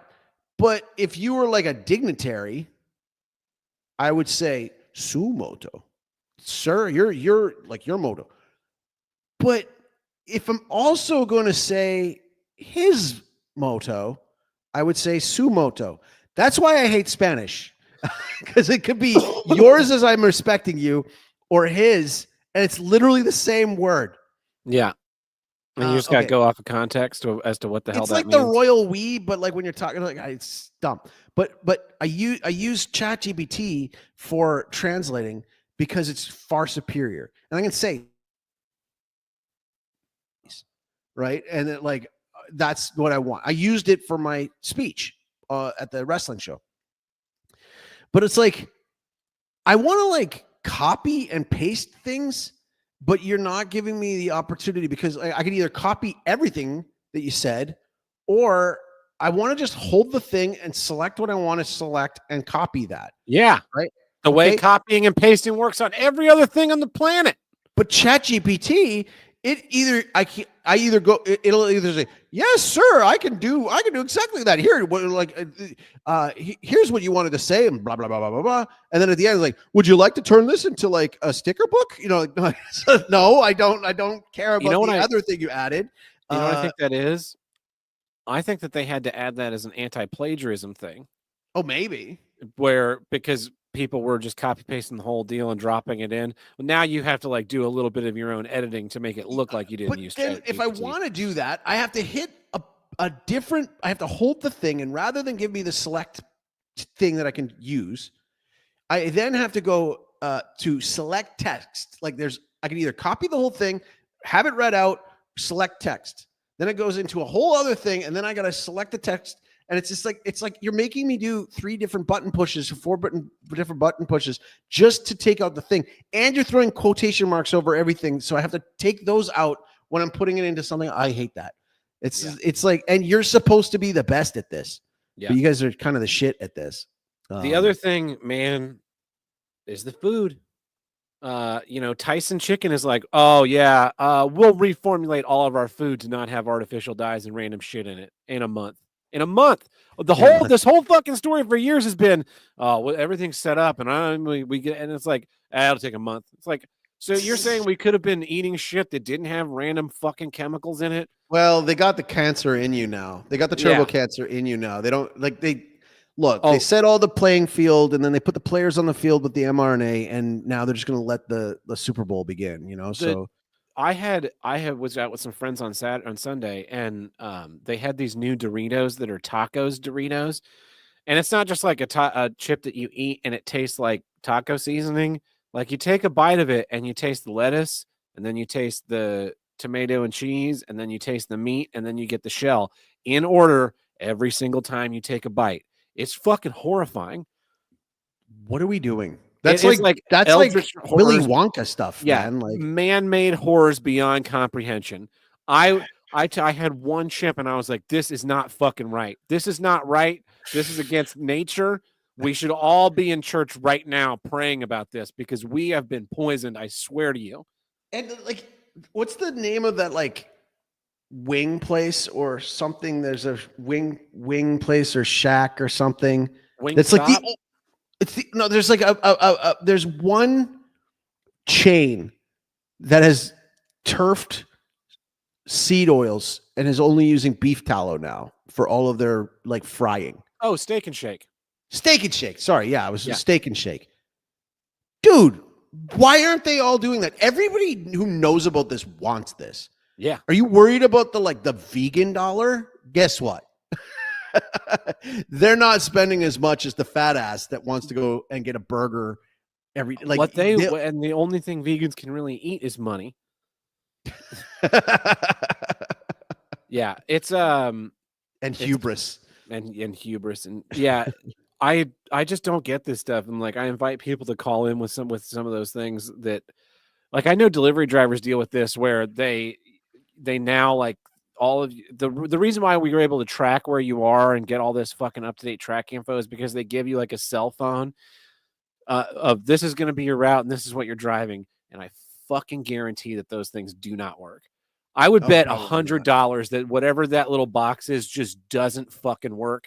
And that's why my grill wasn't delivered on Sunday because they put it on the truck and they're like, this is supposed to be a 2-person delivery. And that guy was like, not a fucking chance. And then the Monday guy was like, well, I got to get this fucking thing off of here, as opposed to them being like, why don't we send all of this shit that's really big and heavy with 2 guys on like an extended delivery day? Nah. Oh, yeah. Can't have that. No. Because you can't even let them have a piss break, let alone have a 2-guy truck. 1067 is getting a package. Tab's getting his package at 1069, and then 1075 is getting a package. So throw those all together. Those other 2 guys are, of course, getting a bag of cat food and a book, and then we're going to put your gigantic fucking grill on the same truck between the 2 of them. Yeah, but you had the Incredible Hulk working that shift, so we got it onto your property, all right, man. It's funny when you open this issue up. I was totally thinking just impractical products in general, and like fashion over function. Is one of my I swear I either have brought it in or I've wanted to bring it in, but it's like this the whole thing. I remember when I moved to Vancouver and I was dating a girl. I needed to go get pants, and so she took me to all these different places that sold clothes, and not a single one of them had pants that weren't skinny jeans. Yeah. I was like at the time I was cycling everywhere. My legs are tree trunks. Like I can't get into these things. They're the most impractical fashion of all time, and they're still around. I don't know how they're still around, but they're still around. The skinny jeans are still around. Totally impractical because I don't know, for men, probably have something there that makes that difficult. And if you don't, then you have another issue. Well, You know, women's clothing is like this all the time when they're constantly bitching about how they don't have any pockets. And it's like, yeah, but you you have a keep purse. buying pants without pockets. So if Yeah. you were just like, you know what? I'm gonna go buy some men's pants that have pockets. And then the women's jeans section was just full of shit for forever. And they're like, hey, ChatGPT, why are women not buying pants? Like, well, because they really want pants with pockets, so now they're buying men's pants. Then all of a sudden you get women's pants that have like room to put shit. Finally. Yeah. Yeah. And then you need to drive market forces, but you don't want to do that. You want to look cute. When they're coming home from work and they're like, I've been on my heels all day. And it's like, you chose to wear them to work. Work. To the workplace. What are you trying to do? You at a club? You trying to get laid? Like, you wore them to work. Fucking going out to a wedding in the heels and then taking them off and running around all fucking barefoot with your dirty ass feet. And it's like, we wear these to look good for you. Like, I don't give a shit. You can wear flats, you can wear heels. I'm whatever you want to fucking do. But you chose the footwear when we left the house tonight, so you're fucking keeping the footwear on because I'm not fucking letting you put your nasty, dirty ass feet inside my clean sheets, you dumb bitch. It's like that scene in Once Upon a Time in Hollywood. I haven't seen it. Oh, you gotta. I don't like Quentin Tarantino. It's his best one. Oh. It's his best. It's not Pulp Fiction, but it's his best one. It's such a piece of shit movie. Oh, see, that's the thing. It's a long fucking movie about nothing that is only interesting because it's told out of sequence. It's fun. It's fun. It's fun. No. You know what the best part of that movie is? When it's over? Yeah, and the credits start rolling. Oh, God, Pulp Fiction is over. Now, Once Upon a Time. Okay, do you like a good buddy movie? Do you know what a buddy or hangout movie is? Like a buddy cop movie? No. Buddy cop movie is very different. A hangout movie. You know, where like hangout movie is like basically where you have characters that there's a lot of time that's spent like literally hanging out, but like they're plotting things or talking about things, or they're, maybe they're planning for like when the bad guys are going to come and you're going to have to deal with them, or you're telling backstory, but like they have like those like bonding moments throughout the movie. Like I think that's what I hated about Reservoir Dogs. There was too much talking and not enough plot. Okay. Well, yeah. I'm a big needer of plot. Fucking great. Okay. I need plot in my movies. This one's not very plot heavy, to be fair. Yeah. It's just character heavy. It's probably why you don't like The Big Lebowski either, but I mean, that has plot, but not like the same. Barely. Yeah, it's a murder mystery. No, it's not a murder mystery. It's a kidnapping mystery, and it's not really one. Yeah. All right. Should we get to the voicemails? Should we probably? This has been this week's episode of Here's What I Don't Get. I'm Tab Burt. I'm Canceled Chaco.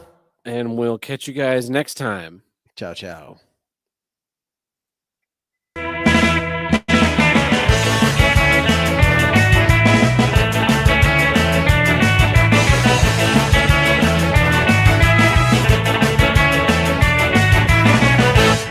That's sad. It didn't come on the screen. That's weird. Yeah. If you want to call into the Here's What I Get hotline, you can call us at 704-750-9434. Hang on. Okay, Brian, the only thing that sucks more than Tarantino are the fans who crawled up his ass. I don't like all Tarantino films. To be fair, there's a lot of them I don't like. Once Upon a Time in Hollywood is actually a good movie. All right, anyways, go ahead. 704-750-9434, or you can call us, or you can leave us a voicemail on the Discord under voicemail upload. We double check that nothing has popped up there. We've got 2 voicemails here on the voicemail hotline. Okay. And this is me buying time while Google Voice is refreshing for some reason. Fun. They're defunding NPR and PBS. Fuck those guys. Your fucking shit podcasts are no longer being paid for with my tax dollars. I fucking hate every single one of you. You got absolutely no energy. And all these fucking people on the internet, they're like, well, but there's only a small percentage of your tax dollars that go to NPR. Good. Then it shouldn't fucking matter that we're cutting the funding. And then they're like, but what about Sesame Street and how it taught people how to read? You know what? It did teach people how to read in the early 90s. And then They started Elmo's World and made the whole fucking show about Elmo, and Elmo is a piece of shit Muppet character that doesn't teach kids to learn or grow because Elmo is permanently a 4-year-old, and 4-year-olds are apologized to for the world not working the way that they want to. Big Bird is a 6-year-old, and at 6 years old, you're supposed to learn and adjust that maybe you're not always fucking right. So Sesame Street has been about how Elmo's always fucking right, and you can just be whatever you want, which is why every fucking person under 30 right now is a reprehensible, self-centered asshole because they spent their lives growing up listening to fucking Elmo's World. So by all means, take every fucking dollar away from PBS and take those fucking Muppets and grind them into pillow stuffing and then make them pillows for Guantanamo Bay. I hate Elmo so much. So stop fucking spending my money on him.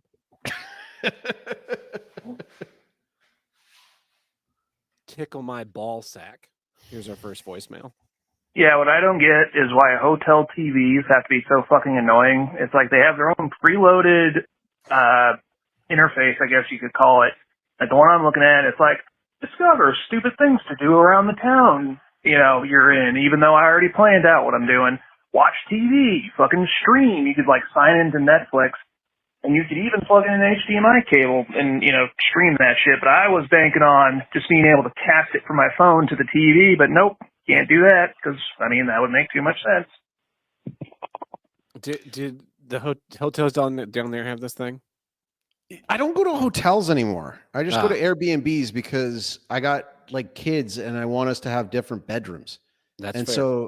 So a lot of the places that we go will just have smart TVs, which are kind of okay because like sometimes like past guests have like left their like accounts signed in for like Netflix or like Disney Plus because we don't pay for any of those things. So yeah, that might be where we're going. Like, you know what? Pedro's going to let us watch Mandalorian tonight on his account. And here we go. Let's see how the proletariat lives. Yeah. And then, but I also like is that I can actually hook up USB or HDMI inputs. So I actually brought my DVD player on our last one because we were going to watch the Passion and did that in time. So anyway. Yeah, I used to have a travel Roku that I would carry around and I would just connect it to whatever hotel Wi-Fi and watch. And that was when I discovered That's smart. This was like 2015 era, right? And I discovered a lot of hotels have like cover the TVs they buy have a cover over the HDMI so that you can't do that, which I thought was ridiculous. Like, why do you care?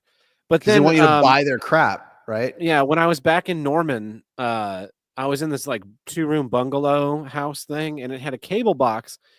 And the first day, I talked about watching the ads because I was watching cable TV, and I turned the TV on, and it's on some like fucking obnoxious local channel.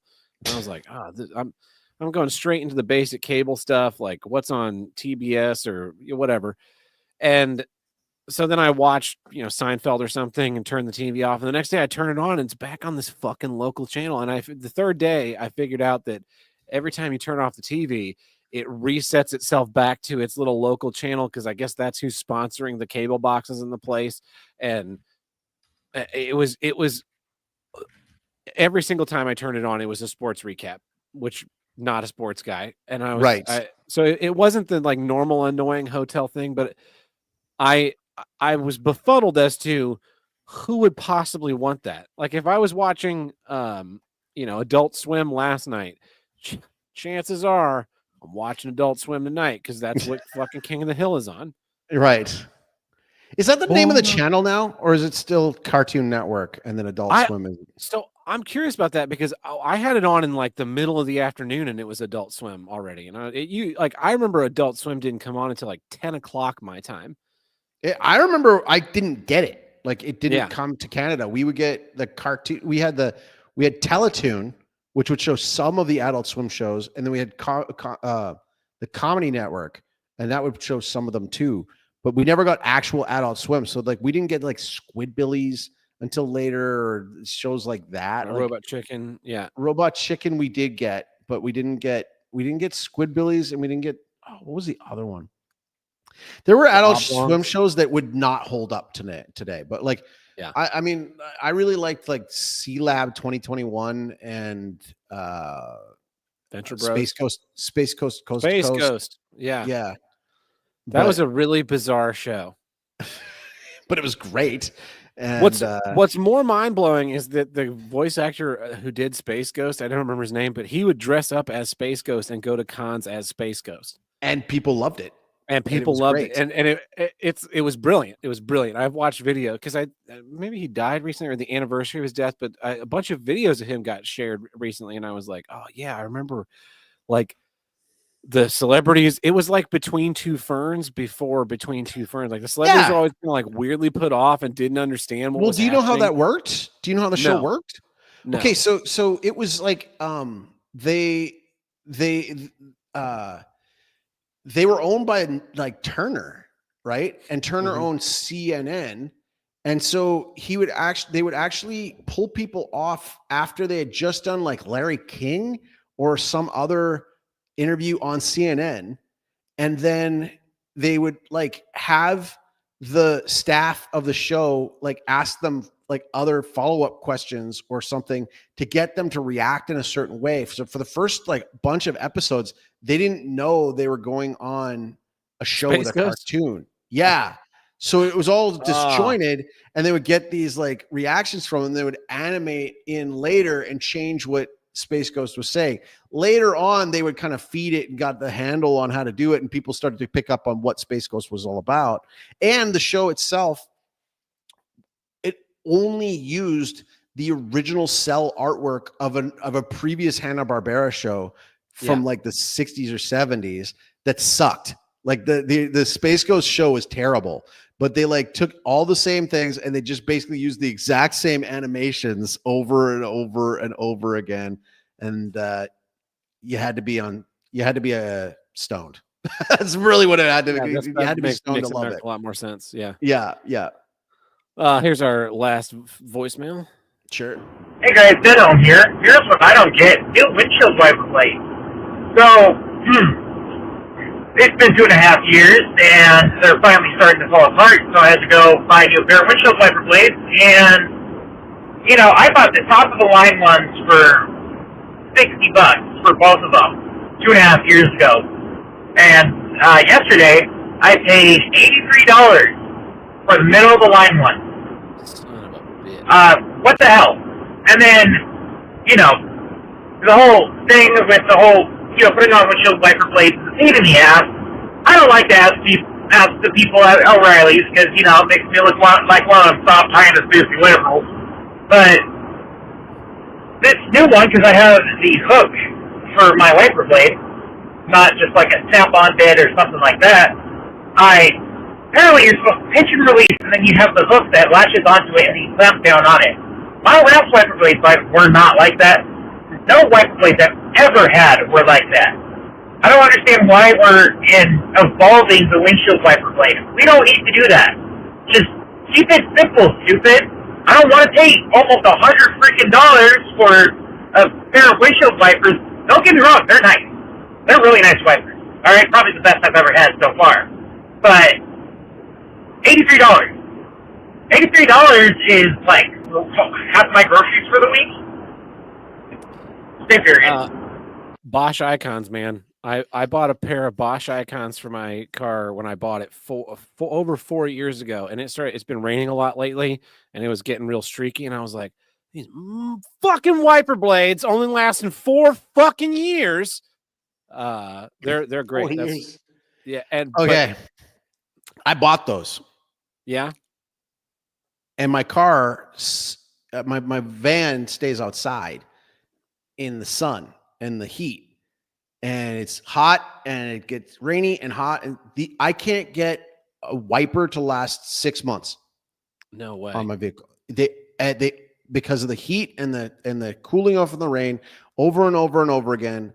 And it just they then kind of curl up a little bit, or they misshape, and they're useless after that. And so I stopped buying the more expensive ones because I'm now just in like disposable. It's like buying a disposable razor at this point for me. Yeah. You know, like I love them. I bought them.